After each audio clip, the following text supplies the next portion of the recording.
What's up, lovelies? Today on SimplyLoren, it's me and your boy Copper. Today we're going to be talking about what I keep in my skate bag and what I take with me to the skate park. If you haven't noticed, we're in a new location, and the reason for that is that I wanted to sit in the back of my Ford Ranger. If you drive a Ford Ranger, that's what's up, Ranger danger. But anyway, I wanted to sit in the back of my Ranger because I want to get over the phobia of talking to the camera in front of people.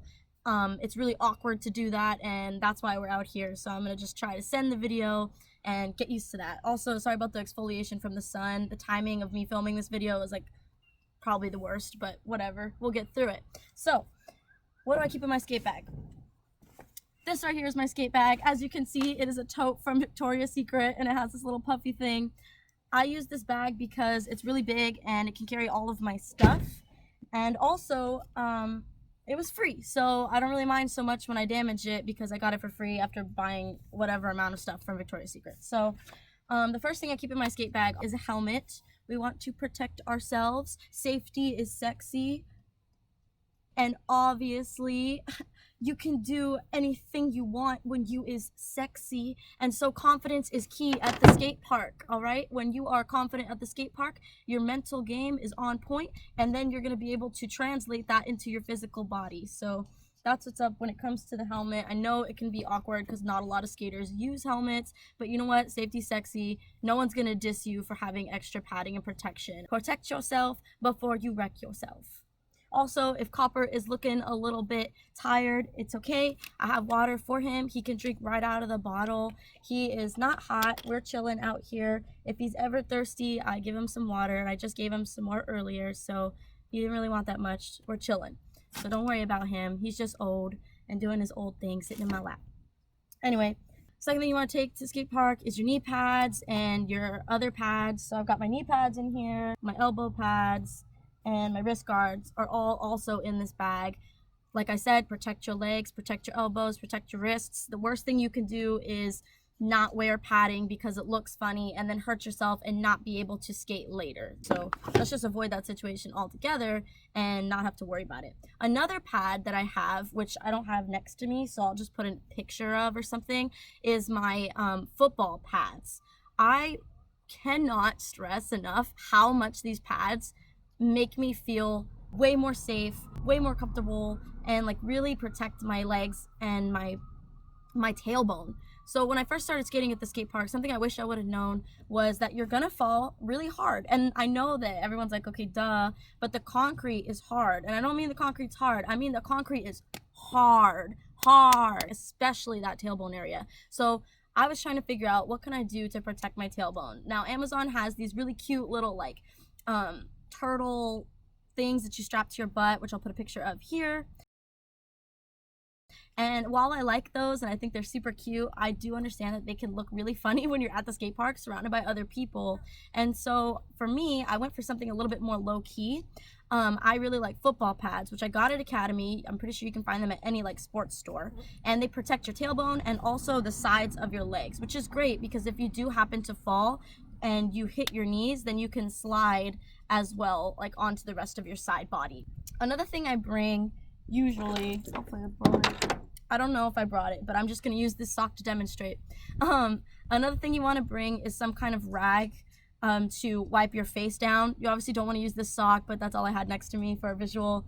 Make sure to take a rag because you're gonna sweat, so you want to bring something to wipe that down so it doesn't sting your eyes, especially if you're wearing contacts. It sucks. If you are wearing contacts, another thing you could do is bring contact solution, but that's up to you.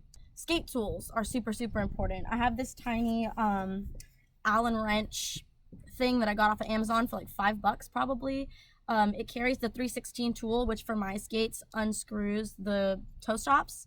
And then also you're going to want a T-tool, and that's in case you want to change your wheels out, or if maybe your wheels get loose, so you're having issues with the trucks or anything like that. This is really helpful. It's also really nice to have these tools because when you are at the skate park, someone else might need it, and even if you don't need it, you can always like lend it to them, and people are pretty nice to each other there, so don't be afraid of the other skaters because a lot of times they're just trying to get their thing in too. So obviously you want to bring your skates, but not only do you want to bring your skates, you want to bring extra toe stops. I always try to have extra toe stops on hand just in case something goes wrong with mine and they break, or I wear them down. I wear the short grip toe stops.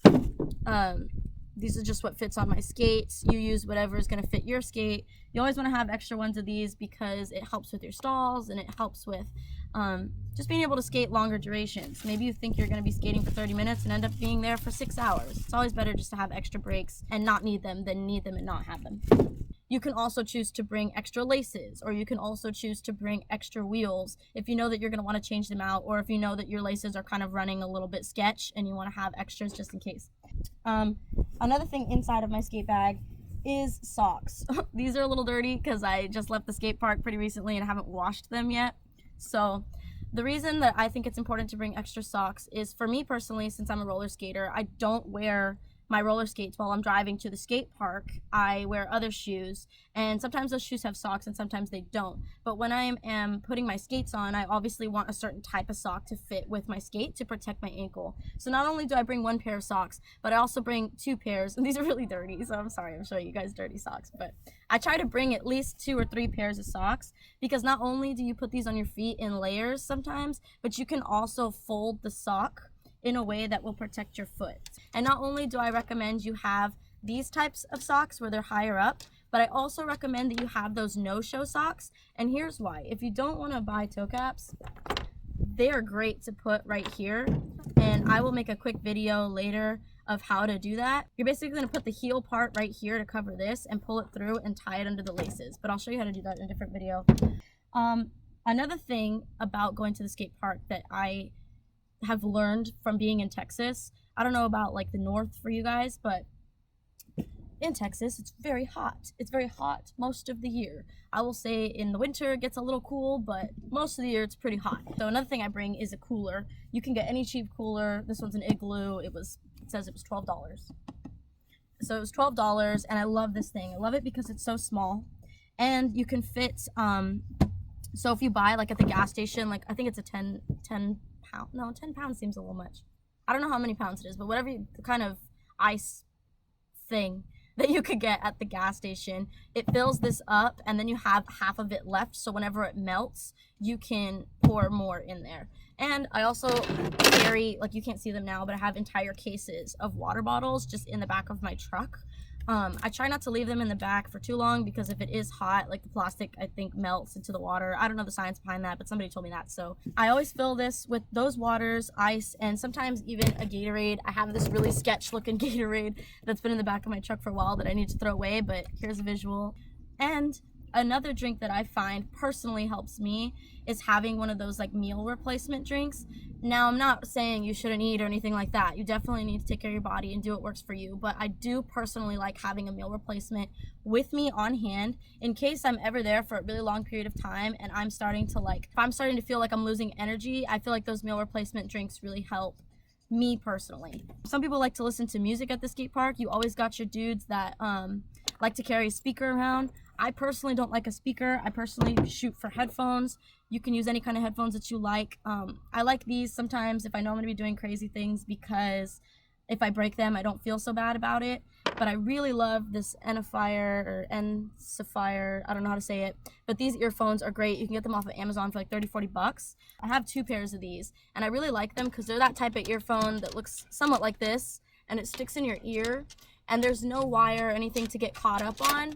They stick in your ear no matter what. So I've learned that I can literally do cartwheels or flips upside down in these, and they will stay in my ear, which as a runner when I was younger, I really was looking for something that would stay in my ear and not continuously fall out. Now, all of that depends on the shape of your ear, what earphone works for you. But for me personally, I love those. This is not sponsored or anything like that, but I do want to just mention that because they really help me. And so if they help me, maybe they can help you. I think honestly that's everything. Other than like if we're talking about equipment and camera stuff to bring to the skate park, which is a whole other ball game. So I'm going to leave that out here. But I think that's everything that I have to bring to the skate park on a normal basis. So hopefully that video is like clear on like what I like to have, and hopefully it gave you some ideas on things that maybe you can implement if it's too hot where you are or anything like that. Don't forget to like and subscribe. It really helps me out when I'm trying to figure out what kind of content to post. So don't forget to like and subscribe, and follow my Instagram if you're not already. It's SimplyLoren. And I also post like art stuff and things like that, which I'm going to be selling here soon. Haven't really set all of that up yet, but little by little, we're going to keep going. thank you guys for watching this video. Can't wait to see you in the next one. Hope you guys are staying safe during your quarantine. Don't forget to wear a mask if you're inside, and love, Loren.